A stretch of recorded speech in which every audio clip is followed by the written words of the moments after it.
મિત્રો ભક્તિયોગ one YouTube ચેનલમાં આપનું સ્વાગત છે। મિત્રો આજે આપણે એક વાર્તા સાંભળશું જમના માજીની કે મિત્રો સ્વાર્થની ભાવના હોય તોય પણ ભગવાન આવે છે। કઈ રીતે આવે છે તો એના માટે તમારે આ વિડીયો પૂરેપૂરો જોવો પડશે। અને હા મિત્રો, જો તમને આ વિડીયો ગમે ને તો મિત્રો વિડીયોને એક લાઇક આપી દીજો। અને મિત્રો આ તમે ચેનલ ઉપર પહેલી વાર નવા હોય તો ચેનલને સબસ્ક્રાઇબ કરી લેજો, કેમ કે અમે આવા ધાર્મિક વિડીયો અમે દરરોજ મૂકતા હોઈએ છીએ। તો આવો મિત્રો, વિજય દેસાણીને હું કહું, વિનંતી કરું કે આપણને સરસ મજાની જમના માજીની આપણને વાર્તા કહે।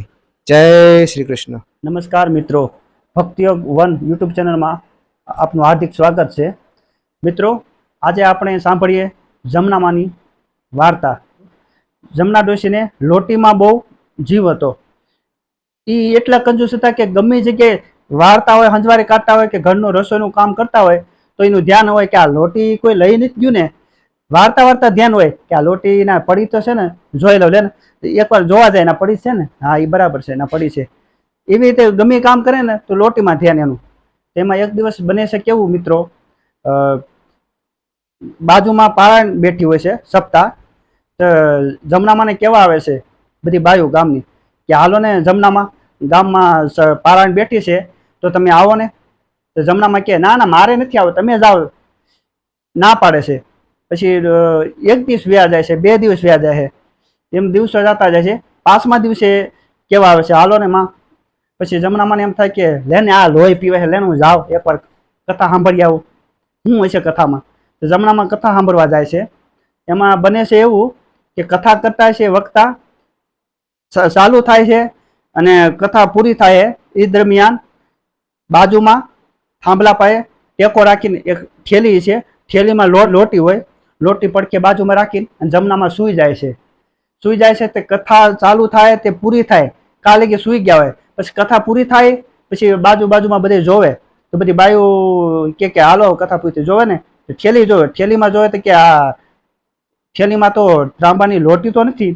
લોટી જોવે તો કે આ લોટી કોણ લઈ ગયું। પછી કે હાલો ને આપણે બધા પુરાણીને પૂછી, કદાચ પુરાણીને ખબર હશે આ વાતની કે લોટી કોણ લઈ ગયું। પછી પુરાણી પાસે જાય છે, એટલે પુરાણીને તો ખબર હતી કે આ ડોશીમાં કથા સાંભળતા નથી અને હુઈ ગયા હતા। હું આવ્યો, સપ્તાહ કથા કરી, કથા પૂરી થઈ એ દરમિયાન એને આંખ ખોલી નહીં ને આંખ સૂઈ ગયા હતા। મારે લોટી ખોવાણી છે, એ કે હા મારી લોટી ખોવાણી। તો તમારી લોટી, એક છોકરો આવ્યો હતો નાનો એવો, એનું નામ નારાયણ છે, એ નારાયણ લઈ ગયો છે તમારી લોટી। તો ડોશીમાં પૂછે છે આજુબાજુ કે તમે નારાયણ જોયો, નારાયણ કોઈ જોયો? એટલે બધી બાયું કે ના ના, નારાયણ કોનો છોકરો હશે। પછી ઘરે જાય છે, ઘરે જઈને વિચાર કરે કે નારાયણ હશે કોણ।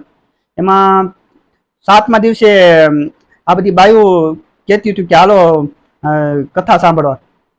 આજે બન્યું એવું કે જમનામાં બધી બાયુને ઘરે જાય છે અને કહે છે કે હાલો બાયુ આજે આપણે જાવું નથી કથા સાંભળવા। એટલે બાયુ બધી વિચાર કરે છે કે આજ બન્યું કેવું, દરરોજ અમે જાવી અને કથાનું કેવી, તો જમનામાં આવતા નતા અને આજ તો સામે ચાલીને આવે છે અને કહે છે કે ચાલો બાયુ આપણે કથા સાંભળવા જાવી। આ સૂરજ કઈ દિશામાંથી ઉગ્યો। પછી ના બાયુ બધી જાય છે, જઈને બેહે પછી બધા કીર્તન ગાય છે। તે કીર્તન ગાય છે તેમાં બાયુને બધીને કહે છે જમનામાં કે ઉભા રહો તમે કોઈ ગાવમાં, હવે મને ગાવા દો કીર્તન। પછી જમનામાં કીર્તન ગાવાનું ચાલુ કરે છે। પછી કીર્તન કેવું ગાય છે, હું તો ગઈ તી પારાયણ સાંભળવા, મારી લોટી લઈ ગયો નારાયણ। હું તો ગઈ તી પારાયણ સાંભળવા, મારી લોટી લઈ ગયો નારાયણ। ઈ કીર્તન ચાલુ કરે છે અને ગાય છે। પછી બધી બાયું કહે છે કે આને આ એકનું એક કીર્તન ચાલુ કર્યું, બીજું કઈ આવડતું નથી, લોટી લઈ ગયો નારાયણ, લોટી લઈ ગયો નારાયણ। પછી ઘરે આવે છે, ઘરે આવીને જોવે ને તો બધા કહે છે એને કે હે જમનામાં ઓલી લોટી જડી, લોટીનું શું થયું, લોટીનું બધા એને ચીડાવવા મળ્યા, ખીજાવવા મળ્યા કે લોટી કે જવા દો ને, સાના માના છોકરા બધા છોકરાને મારવા દોડે, ભાગો છોકરા બધા જમનામાને ખારા કરે છે। પછી લક્ષ્મીદેવી કહે છે કે જાઓ ને તમે, આ તમારું નામ લેશે નારાયણ, નારાયણ કહે લોટી લઈ ગયો, તો તમે નીચે જાઓ ને લોટી દઈ આવો ને। પછી ભગવાન આવે છે, નીચે આવે છે અને જમનામાને જ્યાં કથા સાંભળતા હોય ના નાનું છોકરાનું રૂપ લઈને આવે છે નારાયણનું, અને લોટી આપે છે કે આ લો તમારી લોટી। પછી કે તમારું નામ, એ કે મારું નામ નારાયણ, હું તમારી લોટી લઈ ગયો હતો। પછી લોટી દઈ જાય છે। પછી કે હાલો કીર્તન ચાલુ કર્યું. પછી કે ઉભા રહો હવે કીર્તન હું ગાઈશ. પછી પાછળ ડોશીમાં ઓલું ચાલુ કર્યું લોટીનું ગીત.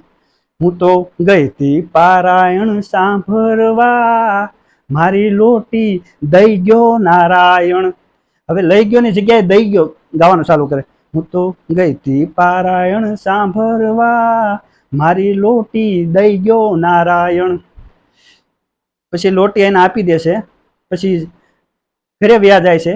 પછી એનો કહેવાનો મતલબ એ છે, સારાંશ એ છે કે આપણે સ્વાર્થ હાટું પણ આપણે ભગવાનને યાદ કરી તો ભગવાનને આવવું પડે છે. સરસ મજાની આપણે જે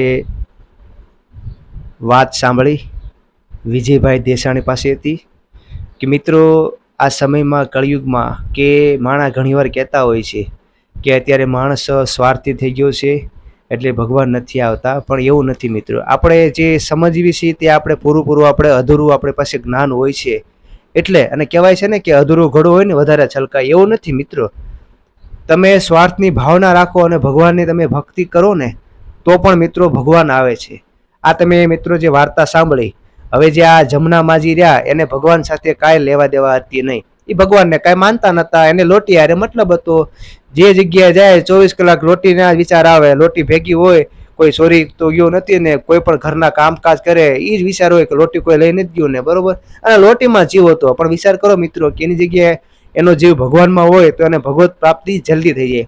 તેમ છતાં લોટીની એના મનમાં ઈચ્છા હતી, લોભ હતો કે આ કોઈ લઈ ન જાય, અને એના મનમાં એ જ ઈચ્છા હતી કે મારી લોટી. એનો પોતાનો સ્વાર્થ હતો. તો પુરાણીજી જ્યારે એમ કીધું કે ભાઈ લોટી તો કોઈ નારાયણ નામનો છોકરો હતો લઈ ગયા, પુરાણીને ખબર હતી કે હું આવું બાનું દઈશ કે ભાઈ કોઈ છોકરો હતો ને નારાયણ હતો તો એ નારાયણના બાને ભગવાનનું નામ અજાણતા લેશે. જેમ કે તમે મિત્રો વાત જાણો છો કે અજામિલ ખૂબ જ પાપી હતો, નરાધમ હતો, છતાં એના દીકરાનું નામ એને રાખ્યું હતું નારાયણ. છતાં અંતિમ વેળાએ જ્યારે એને મરવાનો સમય હતો ત્યારે એને એમ કીધું કે બેટા નારાયણ, તો એનો મોક્ષ મળી ગયો હતો એનો અજાણતા પણ. તો મિત્રો તમે જાણો છો આ વાર્તા જે આપણે કીધી ખૂબ સરસ વાર્તા કીધી કે આ વાર્તા ઉપર આપણને ખૂબ જ જાણવા મળે કે મિત્રો તમે સ્વાર્થની ભાવના હોય, કોઈ પણ ભાવના હોય, તમે જો દિલથી ભગવાનને પ્રાર્થના કરતા હોય, તમે એને એની પૂજા કરતા હોય, તમે એને યાદ કરતા હોય તો ભગવાન ચોક્કસ આવે છે. મિત્રો હું આશા રાખું છું તમને આ જે વાર્તા કીધી જમના માજીની એ વાર્તા તમને ગમી છે. જો મિત્રો ગમી હોય તો વિડીયોને લાઈક કરજો અને ચેનલને સબસ્ક્રાઈબ કરવાનું ભૂલશો નહીં. અને આપણે આવા નવા વિડીયો આપણે અવારનવાર આપણે ચેનલમાં લાવતા રહીશું. તો સૌને મારા જય શ્રી કૃષ્ણ.